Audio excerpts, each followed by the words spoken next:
នេះបងប្អូនអ្នកគ្នាខ្ញុំឆ្ងល់មួយណាថានៅលើភ្នំបូកគោកម្ពស់1000ជាងម៉ែត្រហេតុអីvẫnមានតែខ្សាច់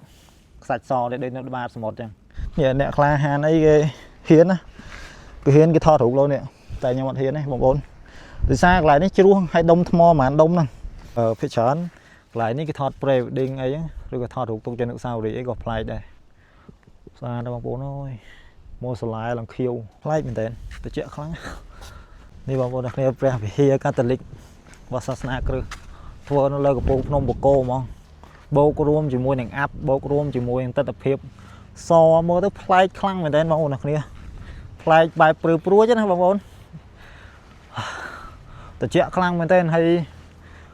ទីនេះគឺអាប់ខ្លាំងណាបងប្អូនអ្នកគ្នាពពកអញ្ញបានថាពពកដោយសារយើងនៅកម្ពស់ខ្ពស់1000ម៉ែត្រជាងហើយអញ្ចឹងពពកសុទ្ធហ្មងអត់មានអាប់ដូចនៅក្រោមទៀតទេនេះពពកហ្មងបងប្អូនគ្នាហើយនៅខាងមុខនោះយើងអាចឡើងទៅមើលអាប់មើលទេសភាពខាងក្រោមបានតែឥឡូវហ្នឹងអាប់ខ្លាំងអញ្ចឹងមិនដឹងថាមើលបានអត់ទេអញ្ចឹងគ្រាន់ថានាំអារម្មណ៍បងប្អូនមកមើលអញ្ចឹងណានេះព្រះវិហារសាសនាគ្រឹះអូយខ្ពស់ណាធំណាវាពីថ្មសុទ្ធនេះដោយសារងាយនឹងដោះស្លែងាយនឹងអីហ្នឹង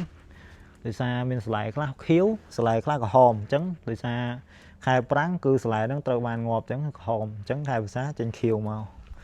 មើលប្លែកនេះតិចមុំចុះអាប់ហើយនេះបងប្អូនអ្នកគ្នាខ្ញុំឆ្ងល់មួយណាថានៅលើភ្នំបូកគោកម្ពស់1000ជាងម៉ែត្រហេតុអីvẫnមានតែខ្សាច់សដូចនៅក្បាលសមុទ្រអញ្ចឹងកាមេរ៉ាមែនចូលគៀកតិចនេះខ្សាច់ពណ៌សដូចនៅសមុទ្រនៅកំពង់សោមខ្ញុំឆ្ងល់មែនតើឲ្យមកលើភ្នំបូកគោហ្នឹងណាបងប្អូនអ្នកគ្នាលើភ្នំបូកគោទាំងមូលហ្នឹងគឺសិតតែខ្សាច់ហើយថ្មដូចនៅក្បាលសមុទ្រហ្នឹងច្រោះប្លែកមែនតើអញ្ចឹងយើងពិបាកក្នុងការយល់កម្ពស់វាខ្ពស់ខ្លាំងហើយមានអញ្ចឹងហើយបូកគោនៅតំបន់ខេត្តកពតតែអញ្ចឹងវានៅជិតសមុទ្រទៀតមិនដឹងថាពីរាប់លានឆ្នាំមុនគឺជាបាតសមុទ្រហើយមិនណាយើងមិនហ៊ាននិយាយទេព្រោះយើងមិនមែនជាអ្នកវិទ្យាសាស្ត្រតែយើងអាចស្វែងយល់តាមwebsite មួយចំនួនបានអញ្ចឹងណាអានេះទិដ្ឋភាពផ្លូវឡើងទៅមើលអាប់ហើយ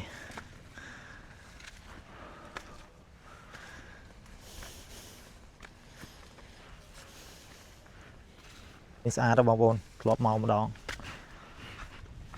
នេះបងប្អូនបងប្អូនអ្នកគ្នានេះ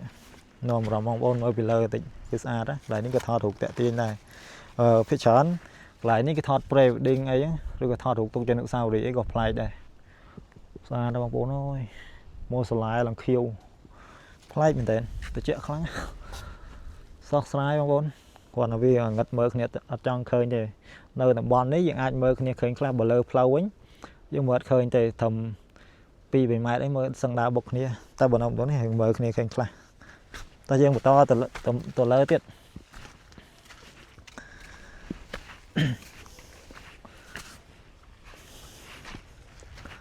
ជាហឹងតិចតិចដបងវាសារខ្ពស់បាទបងប្អូនអ្នកគ្នាឡើងចិត្តដល់ហើយនេះកន្លែងនេះកន្លែងខ្ពស់ណាយើងមើលទៅក្រោមស្រាវអ្នករៀងខ្សោយបេះដូងពិបាកហ្មង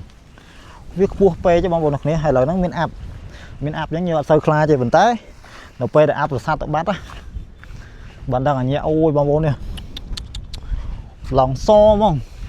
អានេះទីបញ្ចប់នៃកន្លែងខ្ពស់ជាងគេលើភ្នំបូកគោបងប្អូនអ្នកគ្នាគឺជាជ្រោះមួយតែជ្រៅបងប្អូនគឺស្រាវមែនតើអូបងប្អូនអត់មានបើសិនជាអត់មានអាប់នៅខាងក្រោមផ្ទះឃើញផ្ទះប្រជាជនទូចទេវានៅខាងក្រោមបើសិនជាអត់មានអាប់គឺឃើញផ្ទះប្រជាជនទូចមែនតើហើយឃើញទិដ្ឋភាពដូចយើងជិះយន្តហោះចឹងតែឥឡូវហ្នឹងខ្យល់វាខ្មួលខ្មាញ់នាំអាប់ចេញមកល្ងឹតមែនតើបងប្អូនគ្នាមើលអេតឃើញទេតែនេះកន្លែងខ្ពស់ជាងគេណាលើពយភ្នំខ្ពស់ខ្លាំងមែនតើអូខ្យល់បុកមកខ្លាំងបងប្អូនអើយនេះអ្នកក្លាហានអីគេហ៊ានណាគេហ៊ានគេថតរូបលោកនេះតែខ្ញុំអត់ហ៊ានទេបងប្អូន